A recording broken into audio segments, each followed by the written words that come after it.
Welcome to my YouTube channel. Today we are going to discuss the chapter madam rides the bus. इस chapter को translate किया गया है तमिल से bye KS. Sundaran और इसको इलस्ट्रेशंस दिए गए हैं, इलस्ट्रेट किया गया है बाय आर.के. लक्ष्मण। ये जो चैप्टर है इसका जो मेन कैरेक्टर है वो एक 8 साल की लड़की है जिसका नाम है वलाई अमाई, जिसको वाली नाम से बुलाया जाता है। 8 साल की बच्ची है, उसके कोई फ्रेंड्स नहीं थे और उसका फेवरेट पास टाइम हुआ करता था अपने घर के सामने दरवाजे पे खड़े होना और सामने से स्ट्रीट में जो भी हो रहा होता उसको देख के इंजॉय करना। तो वो देखती है उसके घर के सामने से हमेशा बस जाती थी और बस में हमेशा नए सेट ऑफ लोग हुआ करते थे। तो बस को देखते देखते वाली के मन में एक दिन एक डिज़ायर आती है कि वो चाहती है कि वो बस में राइड करे, और बस में राइड करने की डिज़ायर बहुत ज़्यादा बढ़ती चली जाती है। वो लोगों के कॉन्वर्सेशन सुनती है, अपने नेबर्स के कॉन्वर्सेशन सुनती है, अपने फ्रेंड्स रिलेटिव्स जो भी उसके घर के आसपास आते हैं, तो वहाँ से वो सारी चीज़ें इन्फॉर्मेशन गैदर करती है। उसको पता चलता है कि जो टाउन है वो 6 माइल्स दूर है जहाँ बस जाती है। 30 पैसा उसका फेयर है, जो कि उसके लिए बहुत बड़ी एक बात है, जो कि फॉर्चून जैसी बात है। और इस चैप्टर को 4 पार्ट्स में लिखा गया है। तो first part of the chapter में सिर्फ इतना ही बताया गया है। Let us see the second part of the chapter. एक फाइन स्प्रिंग डे पे बस के सामने एक छोटी सी आवाज़ आती है और एक छोटी सी बच्ची का हाथ दिखाई देता है जो बस को रोकता है, स्टॉप द बस। और जैसे ही बस रुकती है तो कंडक्टर ढूंढने लग जाता है कि आवाज़ कहाँ से आई। तो इतने में सामने आता है वाली का फेस और वाली बोलती है कि मुझे टाउन जाना है और मैं बस में बैठना चाहती हूँ। और जैसे ही वो बस में एंटर होती है वो कंडक्टर को पहले 30 पैसा पकड़ा देती है।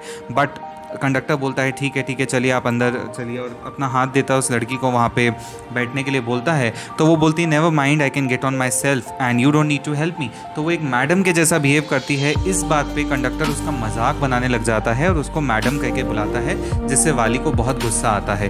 तो ये जो मैडम राइड्स द बस है, ये टाइटल यहाँ से निकल के आता है कि वाली इज़ द मैडम, जो मैडम बस में बैठने वाली हैं। और क्योंकि ये दिन का एक ऐसा टाइम था जहाँ बहुत लोग ट्रैवल नहीं करते थे, तो बस काफ़ी खाली थी। तो कंडक्टर ने उसको बैठने के लिए जगह दे दी। तब उसकी जर्नी बहुत स्मूथ होती है, शी इज़ एंजॉइंग एवरीथिंग। वो अपनी सारी चीज़ों को समेट लेना चाहती थी। उसकी फर्स्ट जर्नी जिसके लिए उसने बहुत ज़्यादा प्लान किया था, और वो सारी चीज़ें ले जाना चाहती थी अपने साथ, अपने एक्सपीरियंसेस गैदर करना चाहती थी। बट एक प्रॉब्लम आ जाती है कि वाली की जो सीट है उसके सामने कर्टन लगा होता है, जिसके कारण वो बाहर नहीं देख पाती। तो वो सीट पर खड़ी होकर देखने लग जाती है, देखती है कि बस जो है वो एक कैनाल के बैंक के आसपास से जा रही है। रोड एकदम नैरो है, वहाँ पे दूर दूर तक पाम ट्रीज़ हैं, ग्रासलैंड्स हैं, माउंटेन्स दिखाई दे रहे हैं, नीला आसमान है और बहुत हरे हरे खेत हैं लहलाते हुए, और उसको बहुत मज़ा आ रहा होता है। इतने में एक अंकल वहाँ पे बोलते हैं listen child you shouldn't stand like that, sit down. तो इतने में वाली को गुस्सा आ जाता है और वो बोलती है कि there is nobody a child here, यहाँ पे कोई बच्चा नहीं है। इतने में कंडक्टर फिर से आ जाता है, बोलता है अरे आपको पता नहीं है, ये तो एक ग्रोन अप मैडम है, ये कोई ऐसी लड़की नहीं है, कोई लड़की अपना भाड़ा कैसे दे सकती है सिटी तक जाने के लिए। तो वाली को बहुत ज़्यादा गुस्सा आ जाता है, बोलती है आई am not a madam, please remember that and you have not given me my ticket. तो वो एक मैच्योर बच्ची की तरह एक्ट करती है। कंडक्टर बोलता है ओके आई विल रिमेंबर, और उसी के जैसे हंसते हुए चला जाता है। तो बदले में वो एक टिकट काट के उसको दे देता है और बोलता है कि आप प्लीज़ बैठ के एंजॉय करिए, जब आपने बस के लिए पैसा दिया है टिकट के लिए तो आप बैठ के जाइए, आपकी जर्नी ज़्यादा कंफर्टेबल होगी। तो वो ऐसा बोलती है ठीक है मुझे जो करना है मैं वो करूँगी, I am not a child. But then उसको लगता है कहीं ना कहीं कंडक्टर सही बोल रहा है, और एक जगह पे बस रुकती है और पैसेंजर्स चढ़ने लग जाते हैं। अब वाली को लगता है कि उसकी सीट ना चली जाए तो वो बैठ जाती है। वहाँ पे एक एल्डरली वुमन आके उसके पास में बैठ जाती है और वो पूछती है क्या तुम अकेले जा रही हो बेटा। इतने में वाली को वो औरत बहुत रिपल्सिव लगती है, क्योंकि वो उसके कान के छेद बहुत बड़े बड़े होते हैं, उसमें से बहुत गंदी और बहुत ही टैकी ईयररिंग्स पहने होते हैं, उसके पास से स्मेल आ रही होती है और वो पूरे टाइम सुपारी खा रही होती है। और वाली को ऐसा लगता है कि अगर वो उससे बात करेगी तो शायद वो उसके ऊपर सुपारी का थूक ना डाल दे और ऐसा वैसा। और वो बोलती है कि मैं अकेले जा रही हूँ और मैं टाउन जा रही हूँ, 30 पैसा जाना है, तो दिस इज़ इट। बट जो ओल्ड वुमेन थी वो अपनी सिली नॉनसेंस बताने लग जाती है, बोलती है क्या बात है, इतनी छोटी बच्ची कैसे अकेले जा सकती है, क्या तुम्हें पता है तुम्हें टाउन में कहाँ जाना है, कहाँ कौन सी स्ट्रीट है, कौन सा हाउस नंबर है। इस पर वाली को बहुत गुस्सा आ जाता है और वो बोलती है you needn't bother about me, I can take care of myself. वो अपने आप को एक बहुत ही मैच्योर पर्सन जैसा दिखाती है। Third part of the story में बताया गया है कि वाली अपनी प्लानिंग कैसे करती है। उसने बहुत ज़्यादा पेन टेक करके और बहुत इलेबरेट प्लान्स बनाए थे। उसने एक एक पैसा जो उसके पास आया उसने अपने सारे टेम्पटेशंस को किल किया। ना ही उसने पेपरमेंट्स खरीदे, ना टॉयज़ खरीदे, ना बलून्स खरीदे, और इस तरीके से टोटल करते करते उसने 60 पैसा सेव करे थे। एक छोटे से बच्चे के लिए जिसको विलेज फेयर में ले जाया जाए और उसको इतने सारी चीज़ों के लिए पैसे मिले, उसने मैरी गो राउंड के ट्रिप्स नहीं लिए क्योंकि वो चाहती थी कि वो बस पे ट्रैवल कर सके। और जब उसके पास उतना पैसा इकट्ठा हो गया तो अपनी माँ को बताए बिना वो इस बस में आके बैठ गई एंड उसने ये सब बिना किसी डिफ़िकल्टी के लिए कर लिया।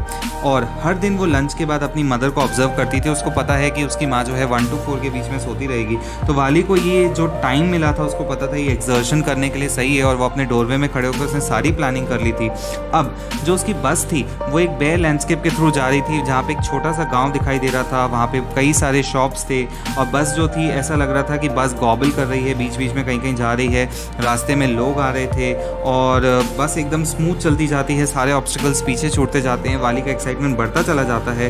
फिर देखती है कि पेड़ जो हैं वो दौड़ रहे हैं और उसके सामने एनिमल्स भी आते हैं। तो वहाँ पे वो देखती है कि एक जानवर है, एक काव है जो उसकी बस के सामने चल रही है और काव जो है वो बार बार कंफ्यूज होती जा रही है और बस जो है वो क्रॉल करने लग जाती है धीरे धीरे। तो वाली को बड़ा अजीब लगता है जिस तरीके से वो जानवर वहाँ पे भाग रहे हैं।